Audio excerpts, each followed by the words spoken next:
Hey guys, so I'm just gonna quickly show you little tips about bounce in your lettering. So if you want to add that little bounce in there, but you're a little confused on how to do it, I'm just gonna show you while I do this piece. So I'm just gonna talk about bouncing your letters a little bit. And once again, I'm just gonna try to I don't really have a layout in mind. I usually just start writing out the letters and then kind of see how they intertwine and how they work together, different lines of words and stuff. So let's just get into this. So this is day 3 of the April challenge.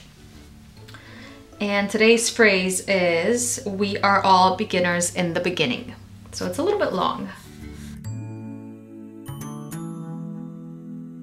So I'm trying to achieve a bounce here, and as you can see, the W and the E are the same size, so I'm not getting that bounce. I can either move the E up or down, which would make it look like this. And I can join these easily just by doing that. And we have that little bounce. So all you have to do is just sketch your words out, sketch your letters out, and look where you can move certain pieces. Another way to do this is to vary the letters by size, and that'll create that bounce automatically because they're going to be smaller. So in this case, my A is a lot smaller than my R, and I bring it down below the baseline of the A. So I bring this down and then go way up with the R. You can make it even bigger to make it funky looking like that. And then all the way down again, and then back up, and then a small little E at the end.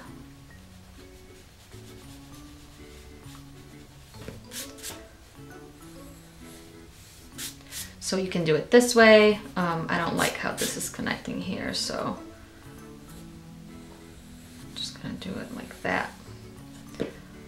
But those are the two things that I usually look for. Always sketch and then vary the letters by size, which will automatically give it a bounce. And then just play around.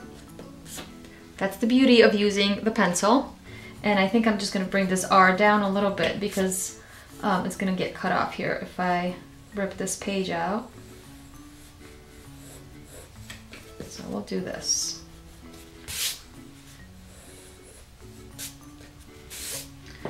And then we're gonna write all, and you can bring it down. So you see that the E is ending on this line right here. So you want the A to be a little bit lower. So you can start your A like right here, and then just C, and you can always erase since you're using a pencil, right? Oop. Trying to write R again. It's supposed to be all. We are all.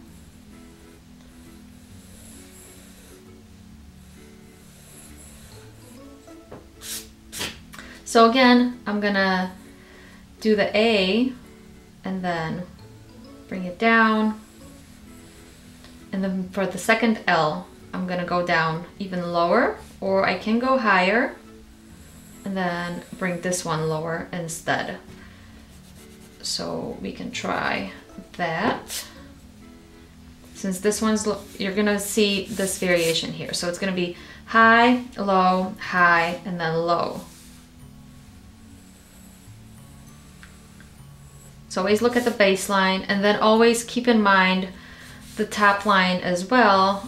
You can, since the L is coming down lower, maybe you can shorten it up here so it doesn't go up as high as the first L. And then just play around with the shape of it. Make sure it doesn't look like an E. That'll work. We are all beginners. Let's see if it's gonna fit. So I'm just gonna sketch it out very quickly.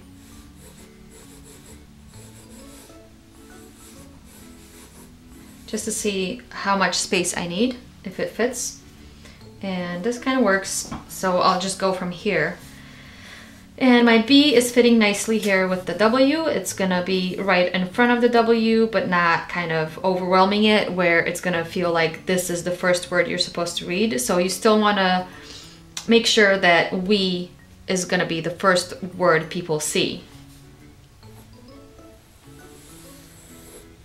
But the B fits in here nicely, so we'll just go with that. And you can come down lower and then make the E higher and smaller as well. So the size of the B, just bring that over and you can see that the E is going to be a little bit smaller.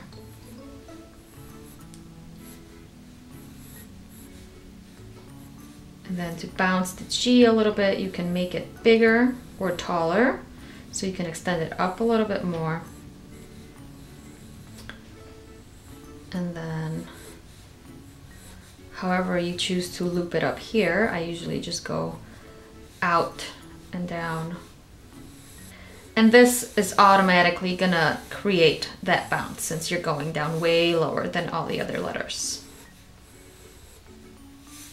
And you can either connect straight to the I like that, or you can just finish it off down there and not connect the G to the I. So you can do this. That way, since there's going to be a little bit of negative space right here, see if we didn't do this. So let's just leave this for the end. I'll come back.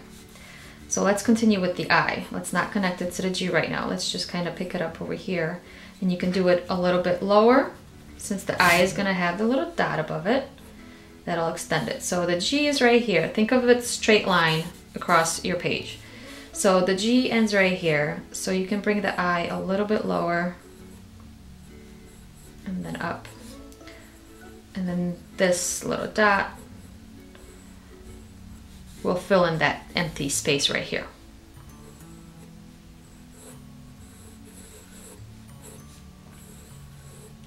And then for the N, you want your first little curve right here to be lower than the second one.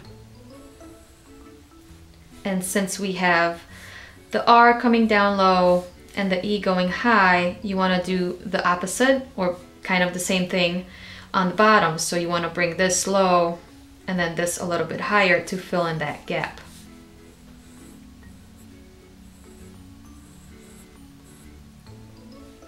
And then this lower too, so it doesn't look like an M.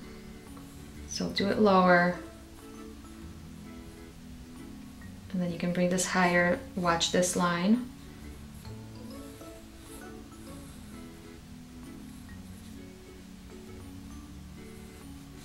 And then lower. So you've got the, from the baseline perspective, you've got high, and then this is lower, and then you've got higher, and then you can go even higher. You don't always have to go high, low, high, low. So I'm going high, low, high, little bit higher even, and then a lot lower. And then with the E, we can make the E very small to automatically create that bounce.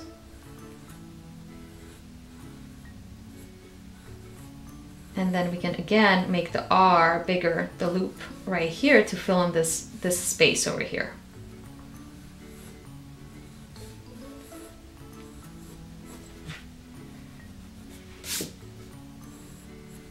And then you can decide on the shape of the S.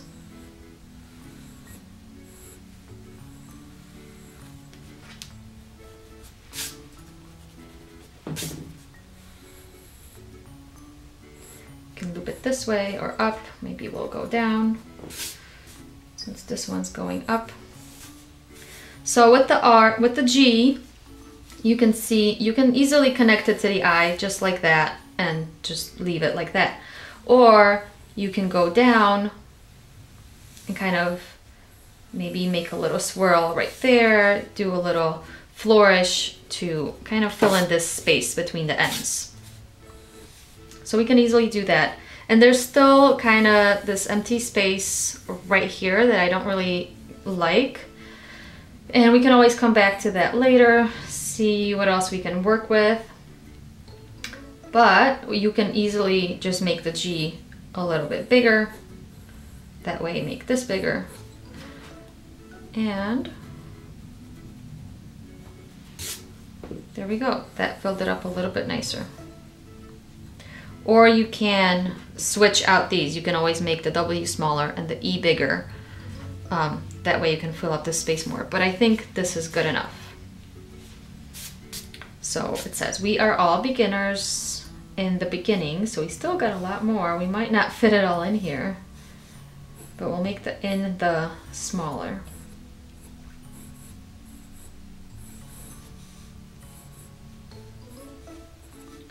So we'll do that. You can just start your I right there to fill up this space. Then you go higher, and then make sure the baseline is higher than the I. And then you go even higher, and then down again.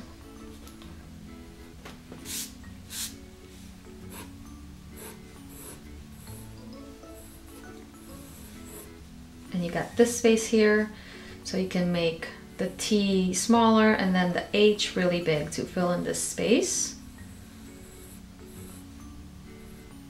And then stop before you hit the same baseline as the T. That'll be the T here.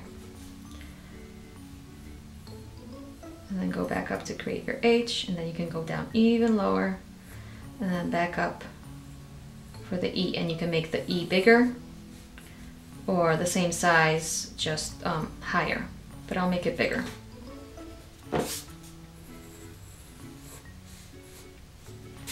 And what you can do with the T right here, you can play around with this flourish here from the G. You can always bring it down, bring the T up a little bit, just move it over.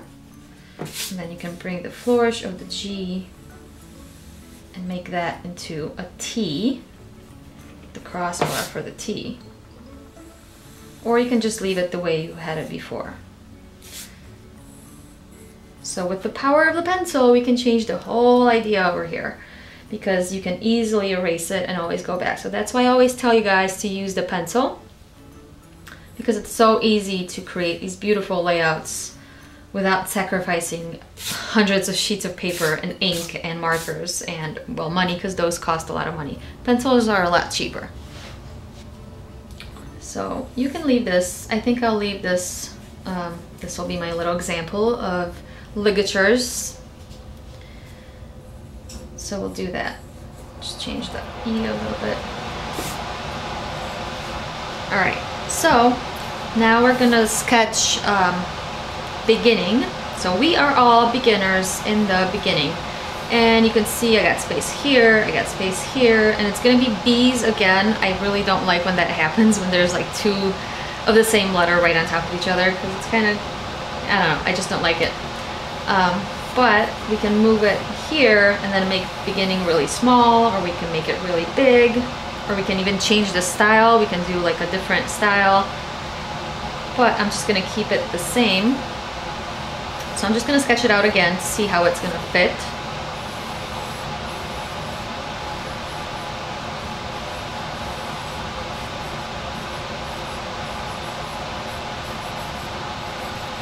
So we got beginning.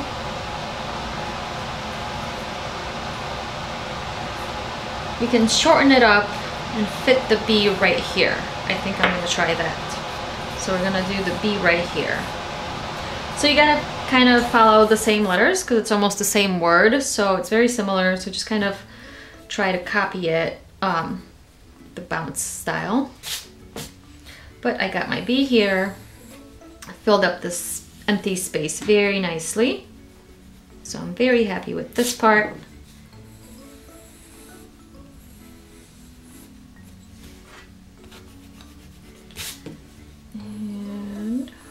We're gonna make the E a lot smaller again, and then connect it with the G. There's a little bit of space here, so we can move it up. And we'll decide how to end this later, once we get the rest of the letters in.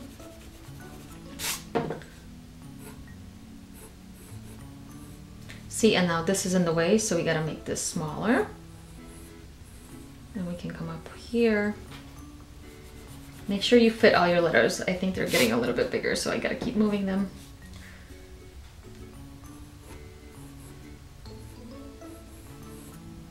I'm gonna make this one a lot smaller since I'm running out of space.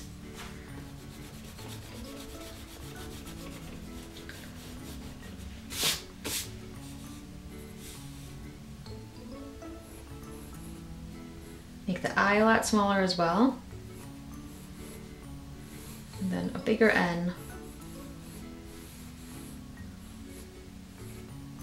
And then a smaller G. And now we can think about how we're gonna do these little G's over here. So we can just leave this one as it is, right like that. We can swirl it around, make a little flourish over here, or we can connect it to the eye if you want to. This one, the same, you can just kind of finish it up, or you can create a little swirl down here and maybe connect them.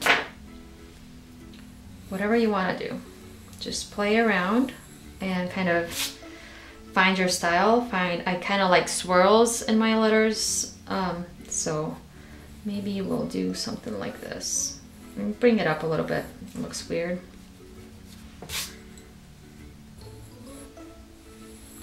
But now it doesn't really look like a G, to me at least. I don't like this space here, so I'm gonna move this up instead of down. That's what I'm gonna do. So you gotta look at the whole thing over again. My ideas always change as I'm kind of going through these. So I'm gonna make a big loop and then up, and I'm gonna make a little loop right here.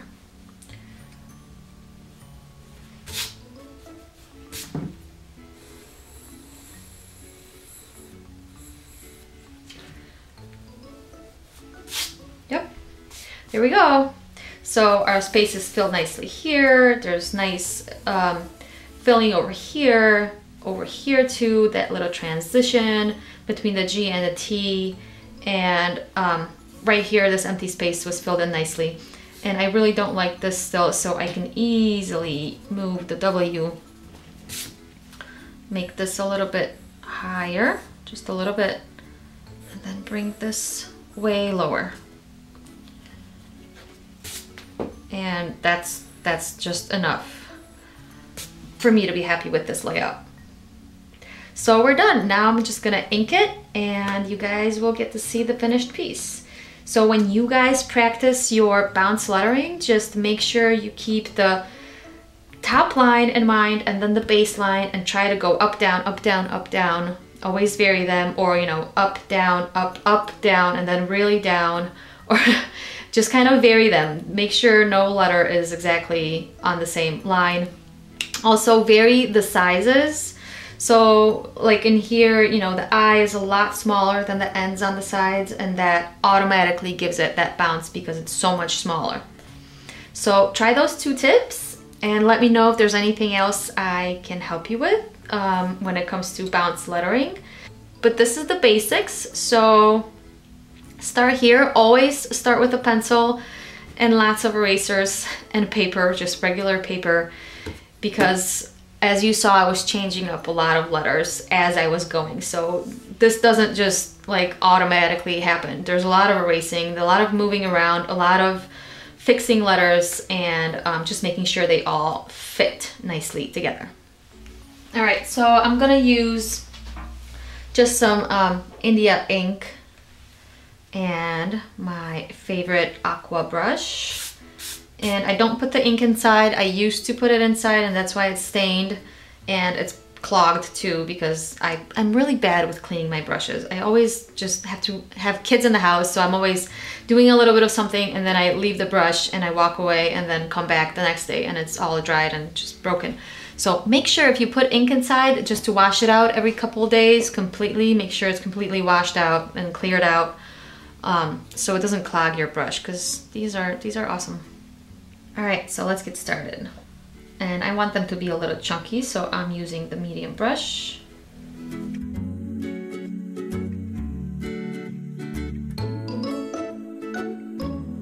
You can see my letters sometimes, my ink doesn't always sometimes, and you can see my ink doesn't always follow the sketch because sometimes I can't see it, honestly. Like if my hand's in the way and I'm kind of inking, I can't see what's next. But sometimes I just make the decision not to follow because, for instance, right here, this is where the paper is scored and the ink would have been past that line. So if I tore this sheet of paper out to scan it, it would have cut half or a little bit of that loop off.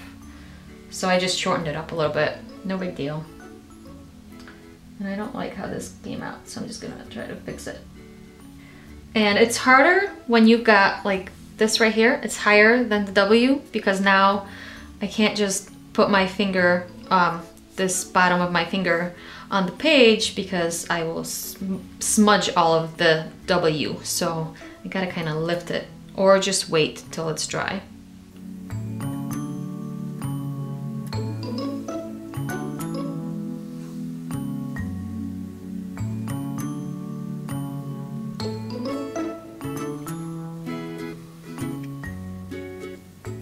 And I'm not gonna go with the G all the way here because, like I said, if I do, I'll have to wait till it dries because then I can't do the I and the N's because I'll smudge it very easily. So I'm just gonna wait till I get there. And this came out a little wobbly. Remember, if you're gonna be digitizing your pieces, if something doesn't come out completely smooth, you can always fix it in Photoshop or Illustrator. So I don't always worry about those little mistakes right here, so, because I always digitize these.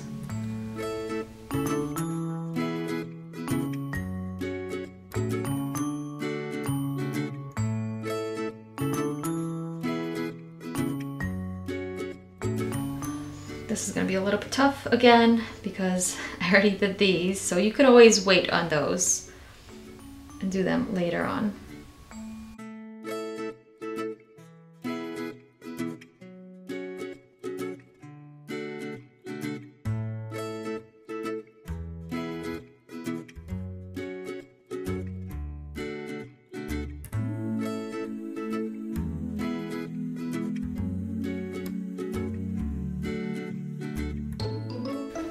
This is always a little bit tougher here at the edge of my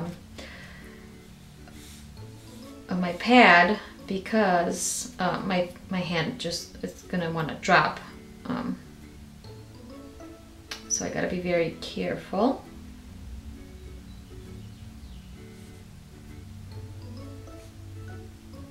Whoops, made that way too thick. Finish off this one, and you can always turn your page too. I don't think that you have to like keep your papers straight all the time. You can totally change it up. Who's gonna know, right? Doesn't really matter. So that's it, guys. I'm just gonna take a photo of this, pop it into Photoshop, change up some little layers, erase anything that needs to be fixed, erase the full table, the background and everything, and I'm just gonna have it nice and white like you see on my other ones. And I hope you like this video, and if you want me to cover anything else, please tell me in the comments or on the Facebook page, and I'll be making more of these videos for more of these April challenges. I'm not going to be doing them for every single day of the challenge because that would be crazy, but I'll be doing a few more, so let me know what you guys want me to talk about and I'll try to fit it in. Thanks for watching.